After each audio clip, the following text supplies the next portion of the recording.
Estamos compartiendo esta serie de mensajes que tiene que ver con la amistad. Se llama esta serie de mensajes 50 días de amistad. Y si venís desde el arranque de esta serie, ya te recordarás cuál es el primer principio que aprendimos. Poder salir de tu soledad, poder salir de tu aislamiento, poder llegar a tener amistades de verdad y no 1 millón de amigos de Facebook, sino amigos de verdad. La primer clave es una cuestión de... Chao, me voy. Una cuestión de tiempo. Tiempo. El combustible de las amistades es el tiempo. Y hoy vamos a aprender una segunda verdad crucial para salir de tu soledad. Vos sabés que en tiempos de las monarquías, si un pueblo se cansaba de su rey y quería cambiar de rey, ¿de qué manera lo podía hacer? ¿Votando en las próximas elecciones? No. La historia nos dice que la manera predilecta de cambiar de rey era asesinar al que está. Y de todas las maneras, las más sutiles, era envenenarlo. En ese contexto, la historia dice que Carlos VII tenía tanto miedo a que lo envenenen, porque corría el rumor de que tenía tanto miedo a ser envenenado, que llegó un punto que decidió no comer más. ¿Y saben lo que le pasó? La historia lo dice, ¿eh? No es un cuento esto. Se murió de inanición. Es decir, se murió de no comer. Eso es lo que puede hacer el miedo. Y hoy vamos a hablar de eso. Vamos a hablar de los miedos. ¿Sabes por qué? Porque el miedo a ser herido, el miedo a volverte vulnerable, el miedo a la decepción y tantos miedos nos pueden matar de soledad. Nos pueden terminar matando de aislamiento. La razón número 1, y de eso vamos a hablar hoy, que nos mantiene aislados y solitarios, es el miedo. Y todos enfrentamos diferentes miedos. Yo creo que no hay nadie en este salón, incluyendo obviamente quien habla, que no tengamos que lidiar con alguno de esos miedos, que justamente si los dejamos que tomen gobierno de nuestra vida, nos pueden hacer morir de inanición, nos pueden hacer morir de soledad, nos pueden hacer morir de aislamiento. Y ya sabes que cuando yo hablo de soledad, no hablo si vivís solo o debajo de un techo o si vivís con mucha gente. Muchas personas viven en un techo lleno de gente, pero están solas. Cuando hablo de salir de tu soledad, hablo de tener relaciones profundas, de corazón abierto, tener un amigo del alma, tener una amiga del alma, gente con quien podemos abrir el corazón, no 1 millón de amistades superficiales, sino al menos un puñado de amistades con quien yo pueda abrirme, decir todo lo que siento, todo lo que pienso y todo lo que me está pasando. Como decíamos en el audio devocional de esta mañana, el promedio hoy en día es que con suerte cada persona tiene 2 amigos de esta clase. Una cuarta parte de la población tiene apenas un amigo de esta clase. Y mucha gente, quizás muchas que están en este salón, ni siquiera podría mencionar un amigo, una amiga cerca, disponible, de estas características. Estamos en una epidemia de soledad. Y es por eso que vale la pena hoy conversar acerca de este asunto. ¿Cuáles son los miedos que nos mantienen lejos de la gente? Y el miedo número 1 es el miedo a ser lastimado. Alguna vez confiaste, te defraudaron y eso dolió. Dolió lo suficiente como para que digas a partir de ahora yo quiero a la gente tenerla a distancia. A veces es lo inverso, es el miedo a lastimar a otros. Quizás amaste a alguien intensamente y lo defraudaste, le hiciste daño. Y la culpa sigue persiguiéndote. Y tenés la idea ahora de que a todas las personas que en vos toques las vas a dañar. Y como tenés ese temor, ese miedo a lastimar a otros, entonces preferís no acercarte a nadie. El temor al rechazo, el miedo al rechazo, el miedo a que si la gente sabe en realidad cómo soy, se asuste y salga corriendo. Si alguien conociera mi historia, si alguien en este salón conociera mi historia, saldría corriendo, asustada. El miedo al abandono. Y este miedo viene habitualmente de experiencias de la infancia. Tu papá un día abandonó la casa y nunca supiste más de él. Tus padres se separaron y te tomaron a vos de moneda de intercambio. Y cuando un niño vive por estas cosas, recibe un mensaje muy fuerte, muy feo. Lamentablemente es el mensaje que recibe un niño. A veces el mensaje que recibe un niño en este contexto es: ni siquiera soy tan importante para mis padres como para que hagan el esfuerzo de seguir juntos.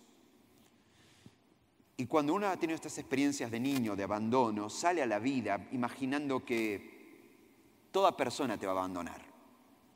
Eso a veces nos lleva a dos extremos. Hay algunos que se vuelven dependientes, mendigan amor, hacen todo lo necesario para retener a la otra persona por miedo a que en cualquier momento me abandone, como todo el mundo me abandona. Y entonces mendigamos amor, mendigamos afecto, mendigamos cariño. Y lo opuesto a esto es lo opuesto, es decir, y no quiero saber más nada con nadie, porque tarde o temprano todo el mundo me va a abandonar. Otra gente tiene miedo. ¿Miedo sabes a qué? Miedo al compromiso. Yo no quiero estar atado a nadie, ni a nada. El problema es que hablar de amistad es hablar de vínculos, es hablar de lazos, es estar atado, te guste o no.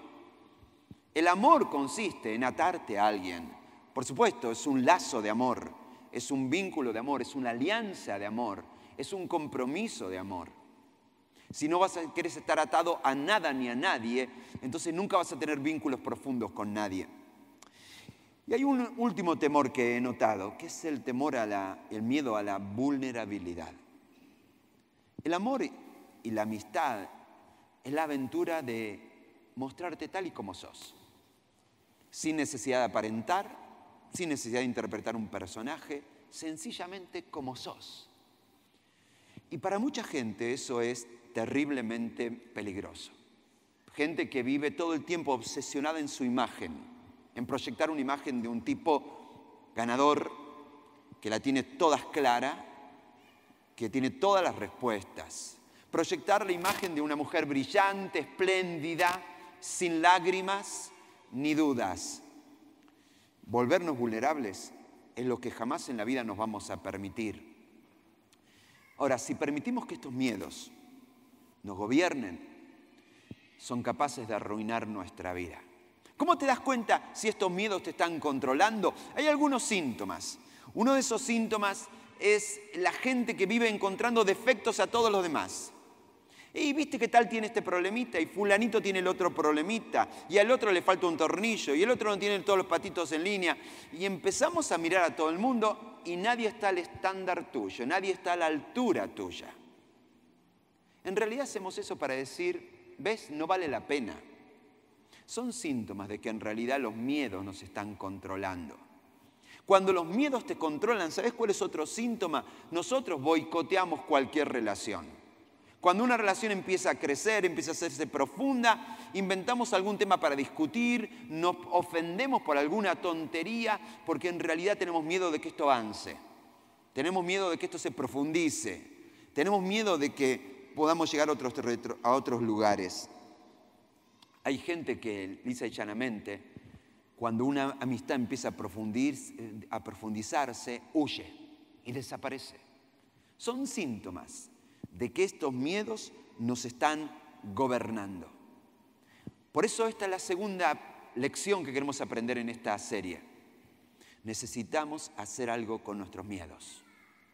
No vas a poder experimentar el arte de la amistad hasta que no hagas algo con tus miedos. Hay una historia en la Biblia, que es la historia que vamos a leer en el día de hoy, que nos cuenta y nos ilustra justamente un grupo de dos amigos y cómo el miedo fue la razón que estuvo metida ahí en el medio durante toda la historia.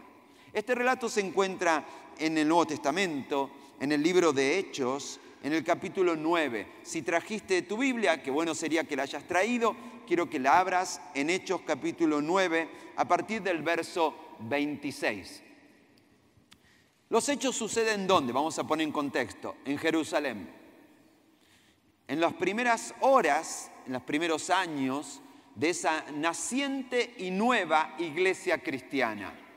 En el mes de marzo estudiamos bastante este libro de la Biblia, así que deberían estar bastante empapados de qué estoy hablando, ¿no es cierto? La iglesia estaba en su momento más floreciente. Un avivamiento había en Jerusalén y todas las semanas cientos y miles de personas se unían al movimiento de Jesús.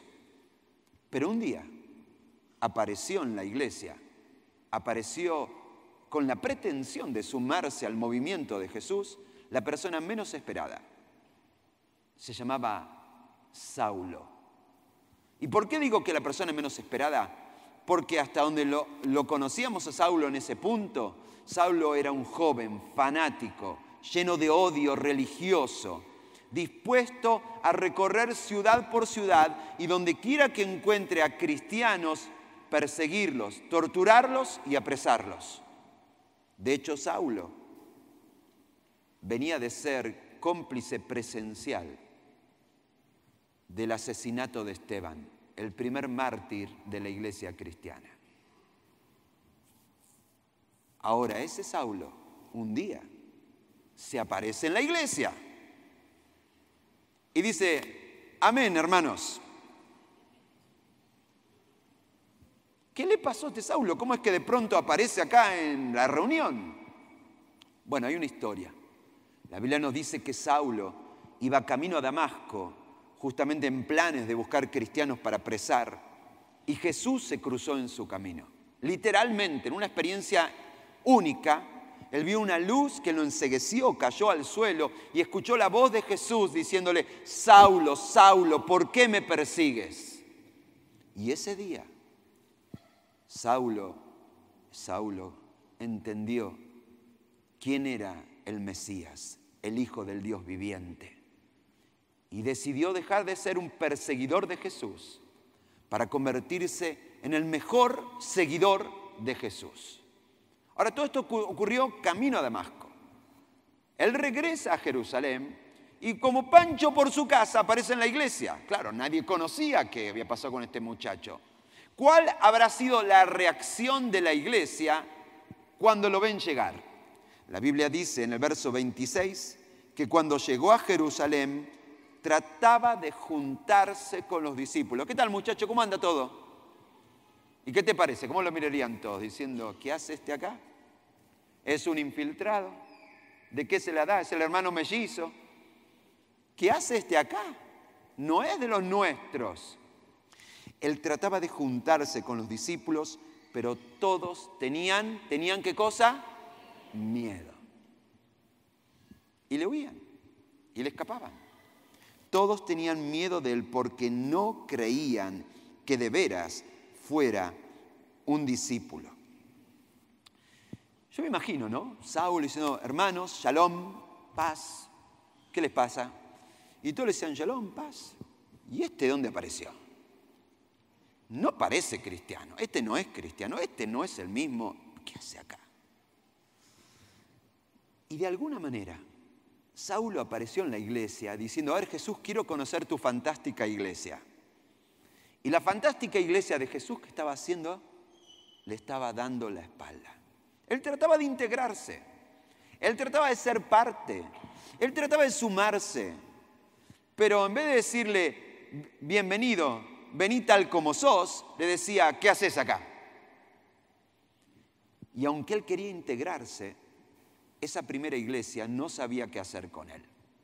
El miedo controlaba a esa gente. ¿Será este un verdadero cristiano? ¿Se habrá convertido en serio? ¿No será un fraude? Dios nos libre de ser una iglesia así, ¿no? Una iglesia que los miedos nos controlen.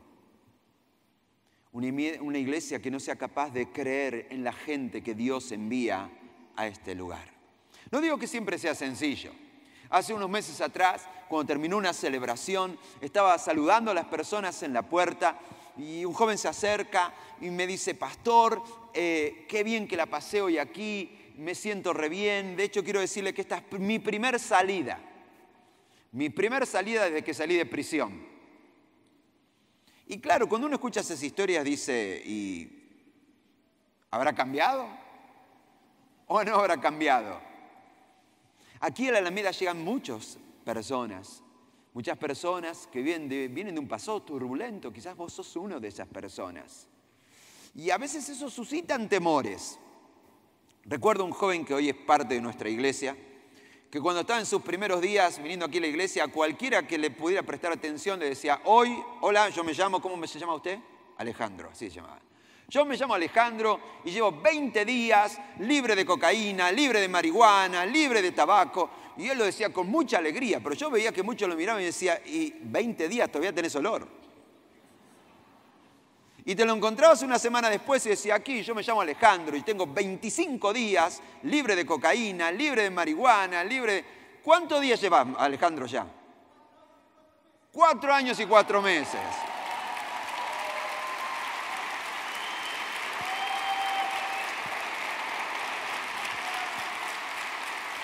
Ahora, yo me acuerdo que cuando Alejandro decía esas cosas, y él lo decía con tanta alegría y convicción, muchos le decían, ¿y cuándo volverá a recaer?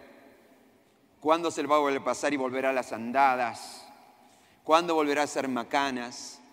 El miedo aparece en escena. Ahora, ¿qué hubiera pasado si todos en la iglesia de Jerusalén le hubieran dado la espalda a Saulo?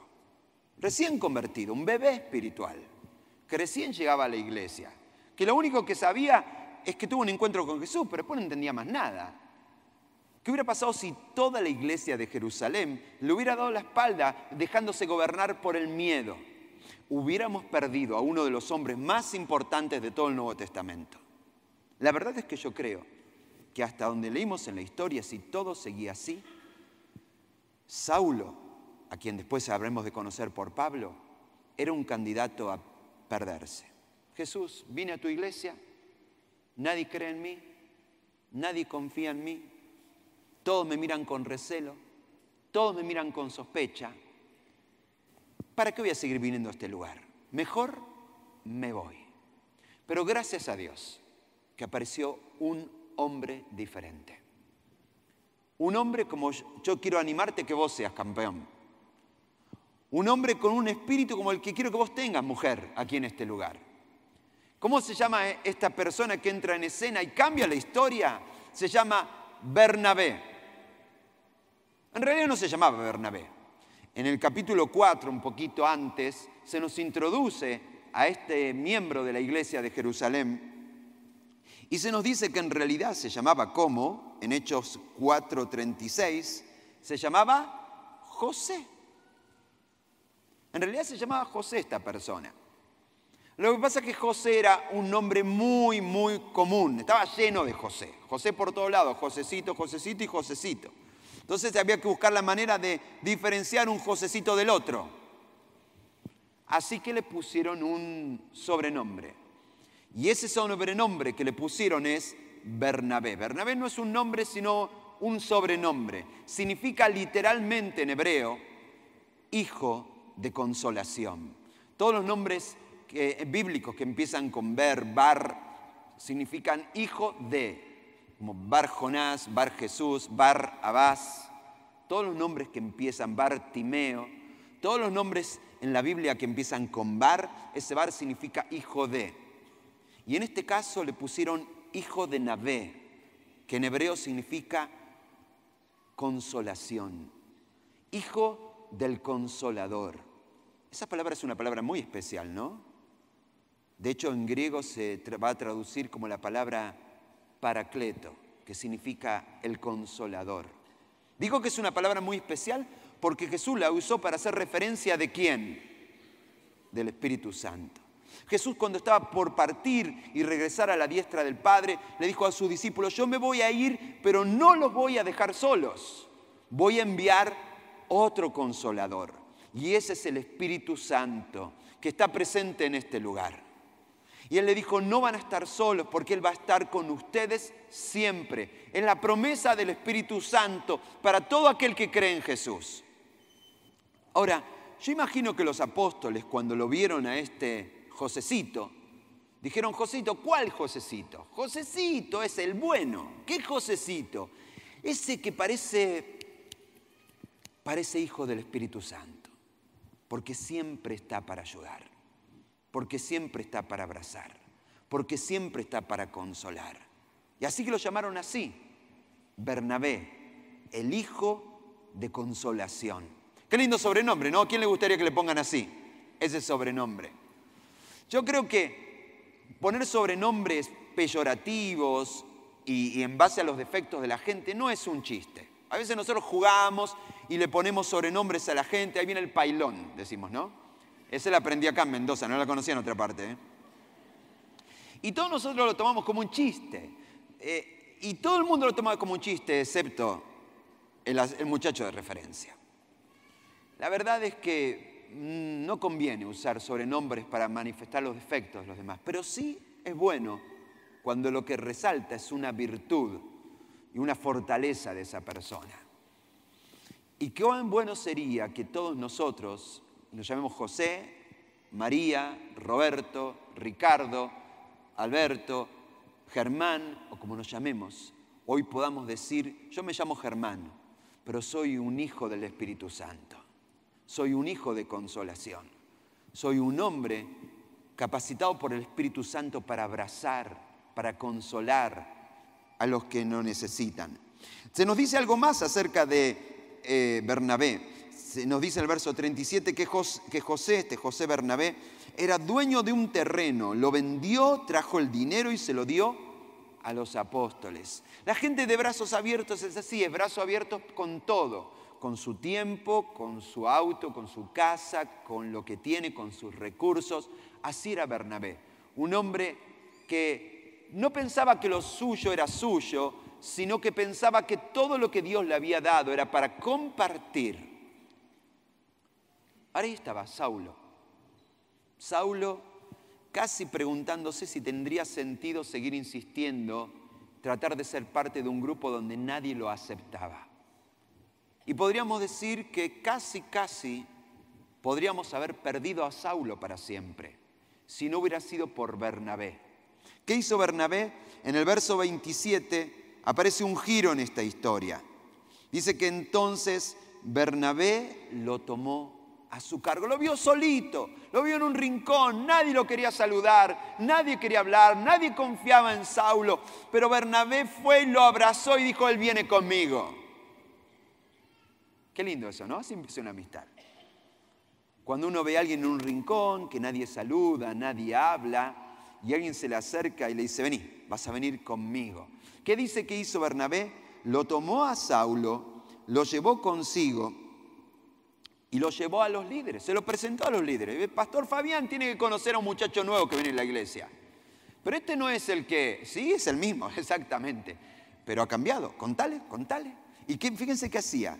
Bernabé iba y le pedía a Saulo que le cuente la historia a todo el mundo. Saulo le describió en detalle cómo en el camino había visto al Señor, el cual le había hablado, y cómo en Damasco había predicado con toda libertad en el nombre del Señor. Entonces esto es lo que hacía Bernabé, lo llevaba a todas partes y dice, él viene conmigo. Pero este no es, sí, tienen razón, pero contá, Saulo, contá.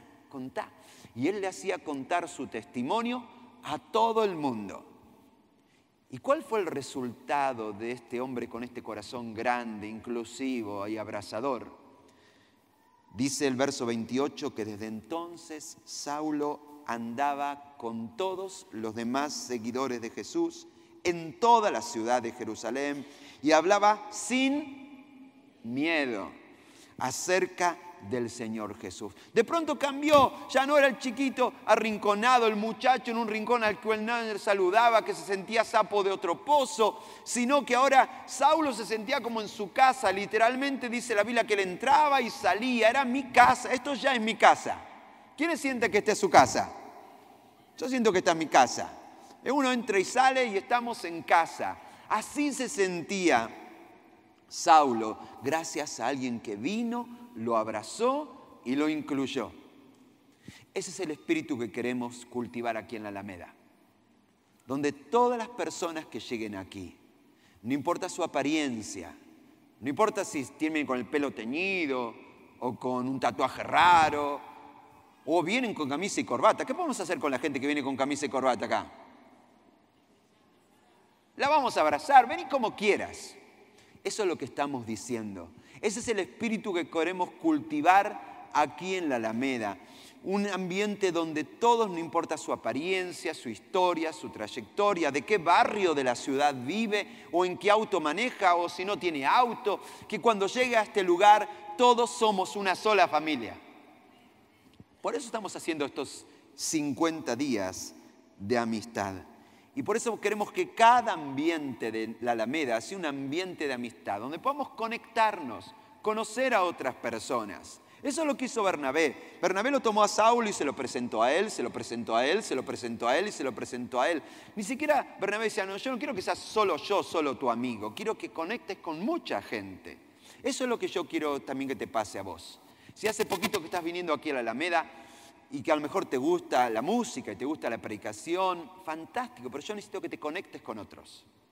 Este viernes tuvimos un nuevo enlace de grupos pequeños. Y nacieron más de 10 grupos pequeños nuevos. ¿Dónde estabas el viernes si no estabas acá? Queremos que cada uno de ustedes pueda conectarse con otras personas. Ahora, Saulo era un recién cristiano, recién convertido, un nuevito. En términos espirituales era un bebé espiritual. Bueno, podría tener mucho conocimiento bíblico, pero espiritualmente era un bebé. ¿Y qué hacen los bebés? Cada 2 o 3 horas. Y usted le tiene que cambiar el pañal cada vez que lo hacen. ¿Qué hacen los bebés? Macanas. ¿Usted qué pensaba que iba a decir? Macanas. Eso hacen los bebés. Por eso hay mucha gente que, no, yo me quiero relacionar, pero solo con cristianos maduros. Mi círculo, mi grupo pequeño es un grupo selecto.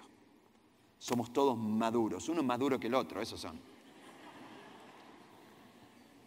Pero la verdadera amistad es abrazar a la gente que nuevita que viene a la iglesia.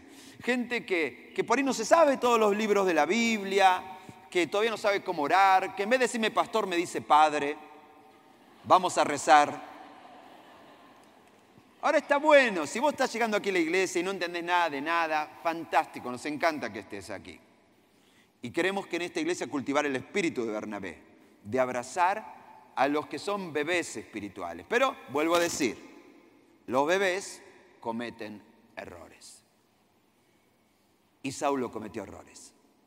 ¿Qué hizo? Le salió el Saulo de adentro. Quiso ayudar a Jesús a la manera de Saulo. Salió a la calle y empezó a discutir y a pelear con la gente.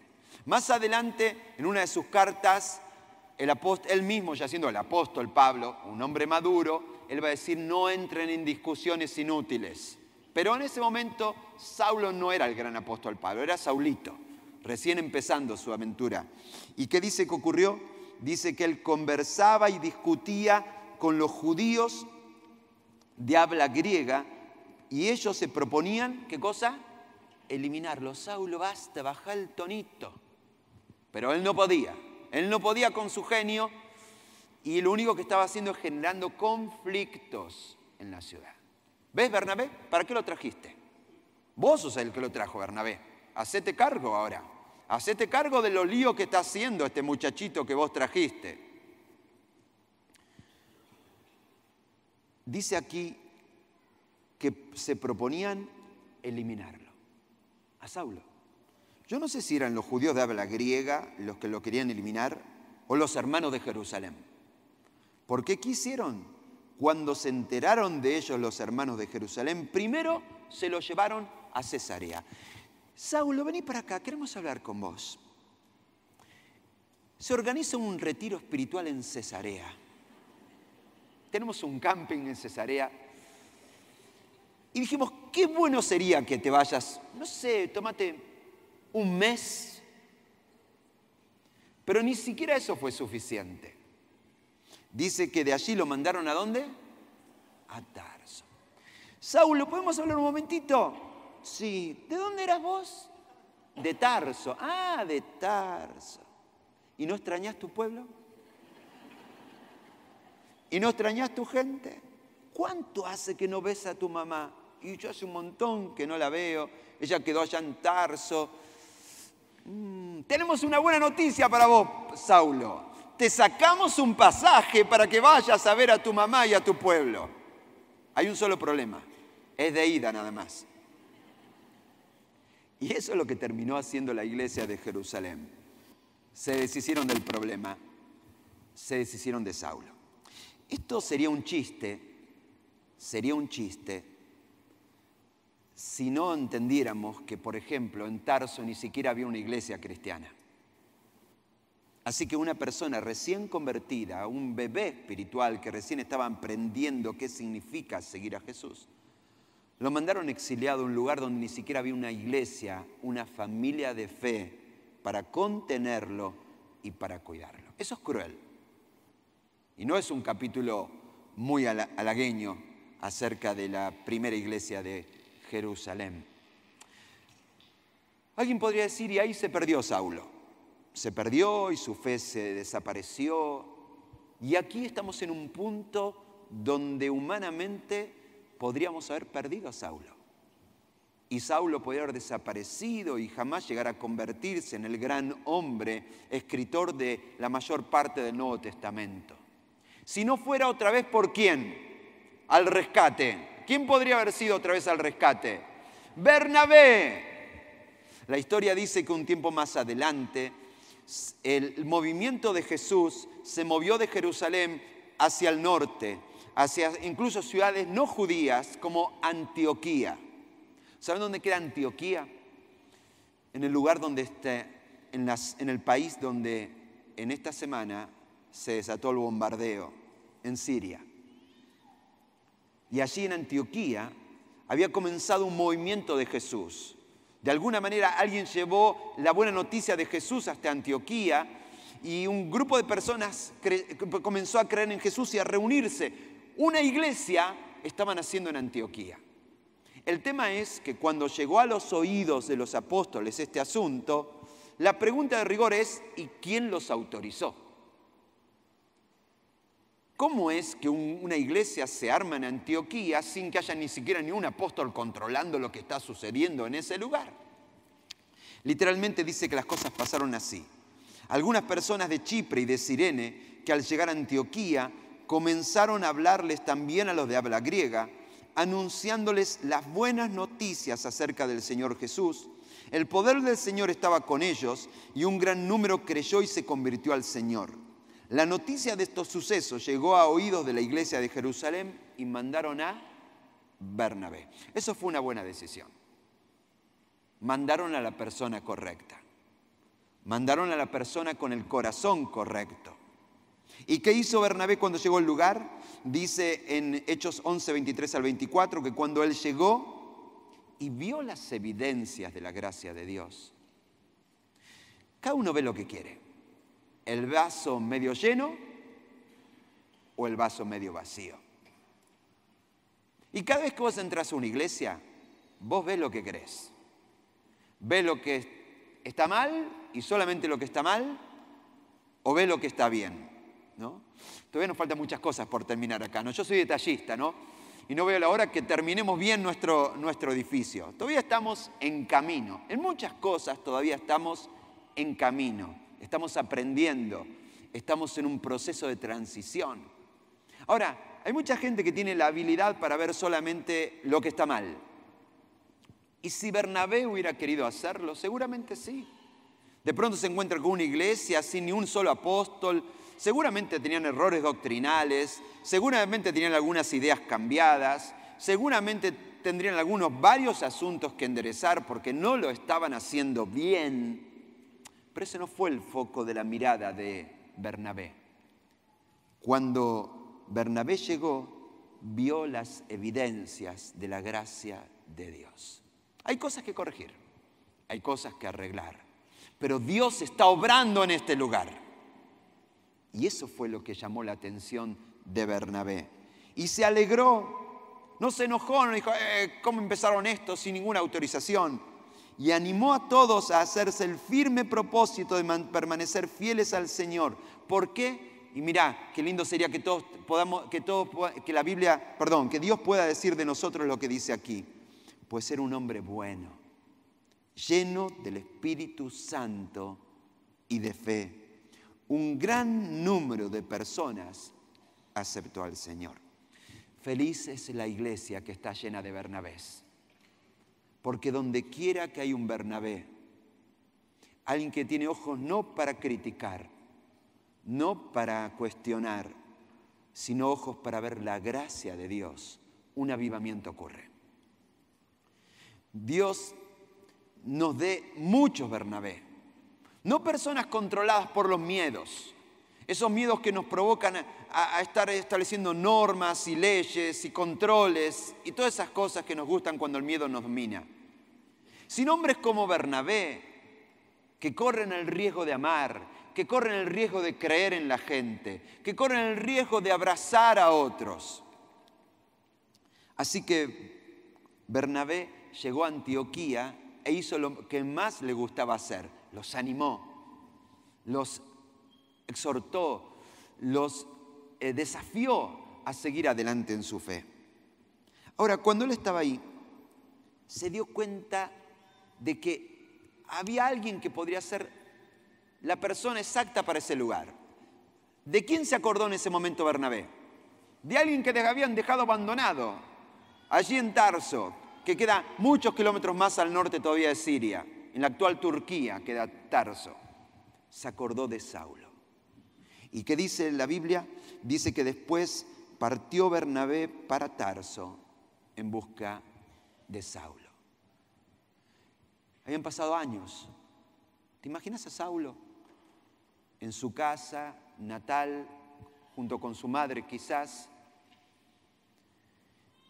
orando cada día y preguntándose: Jesús, ¿fuiste vos el que te cruzaste conmigo en camino a Damasco? ¿Fuiste vos el que me hablaste en visión y me dijiste que me ibas a usar para ser un apóstol, un enviado, para llevar tu buena noticia a toda Europa, a todo el mundo griego? ¿Escuché bien o fue una ilusión mía? A lo mejor fue una ilusión mía, porque estoy aquí en medio de la nada y parece que todo lo que alguna vez escuché, Dios, todo quedó arruinado. ¿Lo eché yo a perder? ¿Seré que yo cometí errores y lo eché a perder? Yo me pregunto durante todos esos años las preguntas que se haría Saulo. Si Jesús, vos me dijiste que me ibas a usar para ser un instrumento escogido, para llevar la buena noticia a mucha gente en muchas ciudades, ¿por qué de hace años estoy aquí en el medio de la nada, perdido y exiliado? Imagino que Saulo podría estar orando y de pronto, mientras él estaba orando, escuchar que alguien tocaba la puerta de su casa. Y su madre atendió. Y el que estaba en la puerta dijo: disculpe, estoy recorriendo todo el pueblo buscando a un muchacho que se llama Saulo. ¿Saulo vive aquí? Y quizás Saulo escuchó esa conversación e inmediatamente reconoció una voz familiar. Inmediatamente reconoció la voz del que estaba allí en la puerta. Es la voz de la única persona que creyó en él. Es la voz de Bernabé. Y Bernabé se aparece y dice: Saulo, te estuve buscando por todas partes. Te estuve buscando por todo el pueblo. Y finalmente te encontré. Qué bueno que te encontré. Y se abrazaron una vez más. Y Bernabé le dijo a Saulo: Saulo, vine a buscarte y esta vez te venís conmigo. ¿Para qué? Si nadie me quiere. Si todos me rechazaron. Si lo único que sé es hacer problemas. Si todo lo que empiezo lo arruino. Soy un problema, ¿para qué voy a ir a Jerusalén? No, olvídate de Jerusalén. Ahora estoy en otro lugar, estoy en Antioquía y me nombraron su pastor. Y quiero que vengas conmigo, pero no tengo ni siquiera plata, no importa, yo pago. Pero no tengo ropa para ponerme, yo te voy a dar ropa. ¿Y dónde voy a vivir? Vas a vivir en mi casa, Saulo. Pero vos te venís conmigo. Y una vez más, lo tomó consigo y lo llevó Antioquía. Y ahí en Antioquía es donde Dios iba a llamar a Pablo y Bernabé, a Saulo y Bernabé, y habrían de comenzar los viajes misioneros más fantásticos de todo el Nuevo Testamento. Allí habría de comenzar una amistad entre Saulo, que se habría de convertir en un Pablo, y Bernabé. Iban a recorrer ciudad tras ciudad e iban a vivir 1000 aventuras juntos. Pero todo esto comenzó cuando hubo un hombre con un corazón, un hijo del Espíritu Santo, un hijo de consolación. Alguien capaz de ver en los demás, creer en los demás y abrazar a los demás. En medio de una generación de gente dominada por el miedo, Bernabé fue un hombre diferente. Un hombre que fue capaz de abrazar y amar a pesar de los miedos. Los miedos siempre van a estar, nunca van a desaparecer. El secreto de los Bernabé no es que no tienen miedos, es que avanzan a pesar de los miedos. Es que se atreven a amar a pesar de los miedos. Es que se atreven a abrazar a pesar de los miedos. Por eso el desafío de hoy es muy simple, que te atrevas a ser un Bernabé. Que puedas recibir esta misma unción del Espíritu Santo en tu vida para llegar a ser un hombre capaz de amar y de ser amado. Una mujer capaz de amar y de ser amada. A personas que hasta ahora nunca te atreviste a amar. A abrazar a personas que nunca te atreviste a abrazar. A poder establecer tus vínculos de manera que hasta ahora nunca lo hiciste. De escapar de la celda de tu soledad. Esto es simple. La única manera de cosechar es sembrar. Todos los que estamos aquí queremos ser mimados, queridos, recordados, que nos llamen para nuestro cumpleaños, que nos atiendan. ¿A quién le gusta ser atendido? A todos nos gusta ser atendidos, mimados, queridos. A todos nos gusta eso. Pero escuchá bien, no podés cosechar lo que no sembrás. Nosotros queremos ser mimados, cuidados y queridos. Y pretendemos cosechar algo que nunca sembramos. Por esto es el secreto de la amistad. El segundo que quiero comentarte es este. Es que te atrevas a sembrar. Que te atrevas a abrazar. Que te atrevas a dar. Que te atrevas a poder extender tu amor a otros. Sembrar. Yo sé que sembrar y sembrar amor siempre es una aventura de riesgo. Cuando el sembrador pone su semilla en la tierra, nunca puede garantizar exactamente qué va a suceder. Puede que florezca algo o puede que no florezca nada. Puede que no brote ninguna cosa. Y cuando uno siembra amistad, yo no puedo decir garantía 100% de que siempre vas a cosechar. Sembrar amistad siempre es una aventura de riesgo. Y a veces brotan grandes cosas y a veces brotan grandes dolores de cabeza. Yo no te voy a engañar. Si vos sembrás, a veces vas a cosechar cosas buenas y a veces no vas a cosechar cosas buenas. Pero si no sembrás, yo te garantizo que no vas a cosechar nada. Por eso la Biblia dice, no nos cansemos de hacer el bien. A lo mejor alguna vez intentaste amar y te decepcionaron. Intentaste amar y todo salió mal. Intentaste extender tus brazos de amistad y las cosas no salieron bien. Pero la Biblia dice, no nos cansemos de hacer el bien. Como dice el título de este mensaje, nunca dejes de abrazar. Nunca dejes de seguir creyendo en la gente. No importa lo que suceda. ¿Por qué? Porque esta es la promesa. Porque a su debido tiempo, ¿qué dice ahí? Cosecharemos. No podés cosechar lo que no sembrás. Por eso el desafío de esta semana es empezar a sembrar. Cruzá la vereda y abrazá a alguien, un vecino que nunca abrazaste. Movete a la oficina de al lado y abrazá a un compañero de trabajo que nunca abrazaste.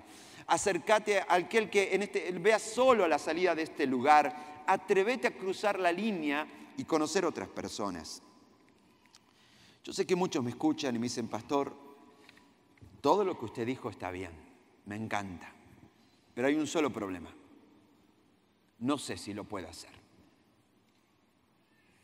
Yo sé lo que te pasa. Te han herido, te han estafado, te han engañado. Adulterio, traiciones, estafas, rechazo. Y todo esto no es un chiste, duele, y duele mucho. Yo no sé si tengas fuerzas para volver a intentarlo. No sé si tengas fuerzas para lograrlo. Yo quiero decirte que te creo y estoy de acuerdo con vos. No tenés fuerzas para hacerlo. Pero ¿cuál es el punto? Nunca se trató que lo hagas con tus fuerzas. José se transformó en un hombre diferente cuando se transformó en hijo del Consolador, hijo del Espíritu Santo. Y toda aquella persona que pone su fe en Jesucristo recibe la promesa del Espíritu Santo en tu vida. ¿Y sabes lo que hace el Espíritu Santo en tu vida? Dice la Biblia, dice en 2 Timoteo 1:7, el Espíritu de Dios no nos hace cobardes. Al contrario, nos da el poder para amar a los demás. Lee conmigo, nos da el poder para amar a los demás. Me pregunto, ¿cuántos de los que estamos aquí necesitamos fuerzas que no tenemos para volver a amar? Necesitamos fuerzas que hemos perdido para volver a creer. Pero Dios está aquí y Él dice, no es con tus fuerzas, sino con mis fuerzas que esto va a suceder. Jesús murió en una cruz para cargar sobre sus espaldas con nuestros fracasos, con nuestros miedos esclavizantes. Él se levantó de entre los muertos al tercer día y Él está aquí para cumplir su promesa, derramar su Espíritu Santo en todo aquel que ponga su fe en Él. Y ese Espíritu Santo no te va a convertir en un cobarde, sino te va a dar el poder para ser una mujer capaz de amar y ser amada. Un hombre capaz de amar y ser amado. Que salgas de la celda de tu soledad y seas de una vez por todas el hombre, la mujer que debes ser. Y todo esto va a suceder si simplemente pones tu fe en Jesús como tu único y suficiente Salvador. ¿Cuántos de los que están aquí necesitan dar ese paso esta noche aquí? Les invito a cerrar nuestros ojos, vamos a orar. Y si nunca diste el paso de aceptar a Jesús como tu Salvador, si todavía nunca has recibido la promesa del Espíritu Santo en tu vida, simplemente sumate a esta oración conmigo, decile así. Querido Dios, te necesito. Soy yo, esa mujer gobernada por los miedos. Soy yo ese hombre escondido en la caparazón de mis temores. Gracias, Jesús, porque cuando subiste a esa cruz cargaste con mis errores, mi vergüenza y mi fracaso. Por eso, Jesús, si es verdad que estás aquí,